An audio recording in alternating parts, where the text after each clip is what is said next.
श्री कृष्ण ने कहा है, अगर तुम्हें किसी ने दुखी किया है तो बुरा मत मानना। लोग उसी पेड़ पर पत्थर मारते हैं जिस पेड़ पर ज्यादा मीठे फल होते हैं। अहंकार करने पर इंसान की प्रतिष्ठा, वंश, वैभव तीनों ही चले जाते हैं। विश्वास ना हो तो रावण, कौरव और कंस का अंत देख लो।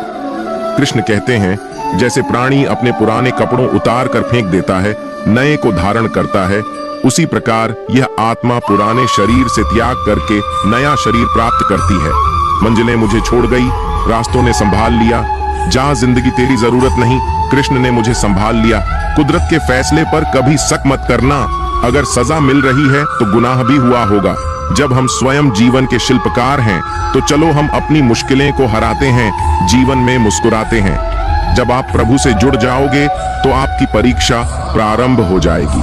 कुछ लोग इसे दुख समझते हैं, पर इसे आप प्रभु की कृपा सुने कि वह आपके साथ है। मनुष्य कितना भी गोरा क्यों ना हो, परंतु उसकी परछाई सदैव काली होती है। मैं श्रेष्ठ है, लेकिन सिर्फ मैं ही श्रेष्ठ हूँ, यह अहंकार है। इच्छा पूरी नहीं होती तो क्रोध बढ़ता है, और इच्छा पूरी होती है तो लोभ बढ़ता है। इसलिए जीवन की हर स्थिति में धैर्य बनाए रखना। तू करता वही है जो तू चाहता है, होता वही है जो मैं चाहता हूँ। तू वही कर जो मैं चाहता हूँ, फिर होगा वही जो तू चाहता है। जीवन में आधे दू इस वजह से आते हैं क्योंकि हमने उनसे आशाएं रखी जिनसे हमें नहीं रखनी चाहिए थी, और आधे दू इस वजह से कि हमने उन लोगों पर संदेह किया जिन पर नहीं करना चाहिए था। अच्छी किस्मत के लोग थोड़ा भी बुरा होने पर भगवान को कोसते हैं, और बुरी किस्मत के लोग थोड़ा भी अच्छा होने पर भगवान का स्मरण और धन्यवाद करते हैं। मैंने पूछा, कैसे करूं तेरी पूजा? भगवान बोले, तू खुद मुस्कुरा और औरों को भी मुस्कुराने की वजह दे, बस हो गई मेरी पूजा। बुरे कर्म करने नहीं पड़ते हो जाते हैं, और अच्छे कर्म होते नहीं करने पड़ते हैं। बुरे कर्म करने नहीं पड़ते हो जाते हैं, और अच्छे कर्म होते नहीं करने पड़ते हैं। बुरे कर्म करने नहीं पड़ते हो जाते हैं, और अच्छे कर्म होते नहीं करने पड़ते हैं। जो दूसरों की तकलीफों को समझते हैं, जिनमें दया है, दिल से अच्छे हैं, उन्हें दोबारा जन्म लेना नहीं पड़ता। आपके साथ अब तक जो हुआ अच्छे के लिए हुआ, आगे जो कुछ होगा अच्छे के लिए होगा।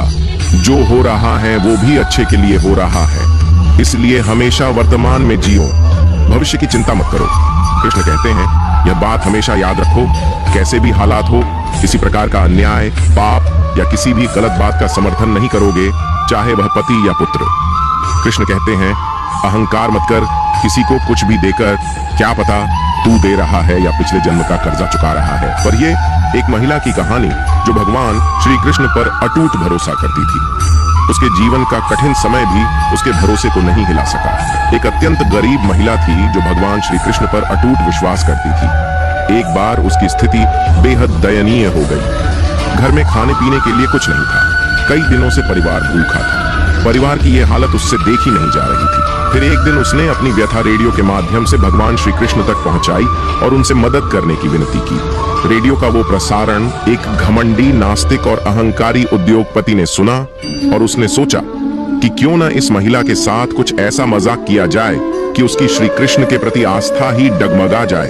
उसने अपने सेक्रेटरी को कहा कि ढेर सारा खाना और महीने भर का राशन उस महिला के घर पर देकर आओ, और जब वो महिला पूछे कि ये किसने भेजा है तो कह देना कि शैतान ने भेजा है। जब सेक्रेटरी महिला के पास सामान पहुंचाने गई तो पहले उसके परिवार ने तृप्त होकर भोजन किया, फिर वो सारा राशन अलमारी में रखने लगी। उसने एक बार भी सेक्रेटरी से ये नहीं पूछा कि राशन किसने भेजा। ये देखकर सेक्रेटरी से रहा नहीं गया। तब उसने महिला से कहा कि क्या आपको इस बात की कोई उत्सुकता नहीं है कि ये राशन आपके पास किसने भेजा है? उस महिला ने जवाब दिया कि मैं आखिर इतना क्यों